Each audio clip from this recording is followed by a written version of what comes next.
나르시시스트는 어릴 때부터 자신만의 나르시시즘 기술을 익히기 시작합니다. 나이가 들어서는 자기 욕구를 충족하는데 더 효율적으로 행동하는 법을 깨치죠. 나르시시스트는 피해자들을 다루기 위해 자신감과 사교성, 매력이라는 가면을 쓰고 조작하는 기술을 익힙니다.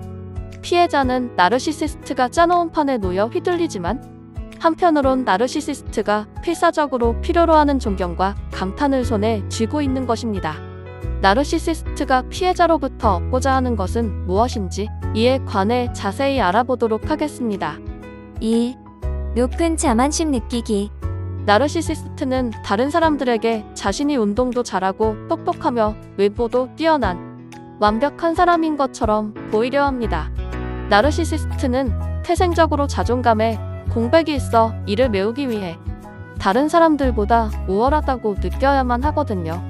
나르시시스트는 다른 사람들이 자신에게 얼마나 감명받았는지를 알아야만 비로소 자기 자신에 대해 생각할 수 있습니다. 2. 관심받기. 노골적이든 은밀하든 간에 나르시시스트는 관심의 중심이 되어야만 직성이 풀립니다. 관심받게 자신은 사실상 이 세상에서 사라지는 것과 다름없다고 받아들이죠. 그래서 혼자서만 생각하거나 오랫동안 혼자 있는 걸 견디지 못합니다.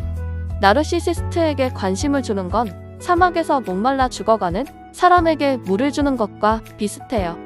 나르시시스트는 관심이라는 이름의 물을 순식간에 마셔버리고 그러고도 모자라 계속해서 더 많은 물을 달라고 할 것입니다.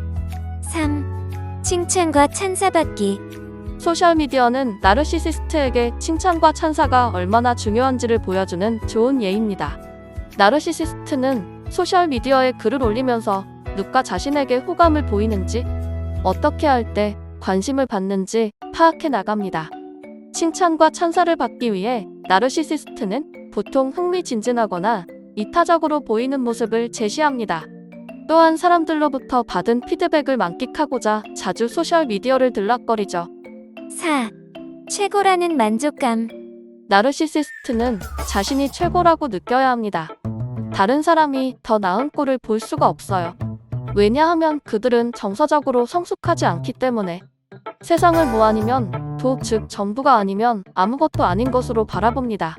만약 누군가 자신보다 농구를 더 잘하면 나르시시스트는 그걸 못 견디고 심한 반칙을 저지를 수도 있습니다.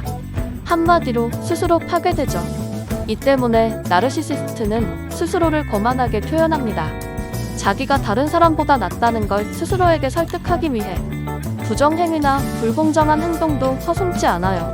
때론 자신보다 높은 성취를 이룬 사람을 걔는 성공하려고 나쁜 짓을 했어 하며 헐뜯고 이를 근거로 그가 이룬 것이 절대 최고는 아니라고 폄하할 수도 있습니다. 5. 부정적 이미지 제거하기.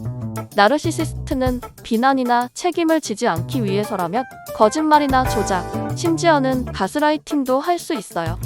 자기가 부정적으로 비칠 수 있는 의사소통법은 피하면서도 원하는 목적에 닿을 수 있도록 말의 디테일에 공을 들이죠. 모호하게 굴며 사실이 누락된 거짓말을 하고 처음 약속을 기억하지 못하도록 이를 꼬이게 만듭니다. 나르시시스트의 목표는 피해자가 현실을 인식함에 있어 의문을 품게 해 자신이 통제력을 가지는 것이니까요. 6. 이익을 얻기 위한 조작. 나르시시스트는 피해자들이 자신을 위해 무언가를 하거나 자신에게 이익이 되는 방식으로 행동하도록 만들고자 조작을 사용합니다. 피해자에게 불쌍한 척을 해서 동정심이 들게 하여 빚을 대신 갚게 하거나 피해자가 나쁜 짓을 했다고 몰아 죄책감에 자신을 돕도록 만드는 거죠. 때론 피해자를 가족과 친구들로부터 고립시켜 피해자의 관심을 오로지 자기가 갖고자 합니다. 7. 애정과 친밀감 제거. 나르시시스트는 아이를 안아주거나 파트너와 손을 잡는 등 기본적인 친밀감 표시는 할 수 있지만 감정적으로는 다른 사람들과 거리를 두는 게 일반적입니다. 연인 관계에서 나르시시스트는 성적 친밀감을 억누르며 연인이 너무 깊은 애정을 보이면 감정을 끊어냅니다. 애정을 보여주는데 취약하기 때문입니다.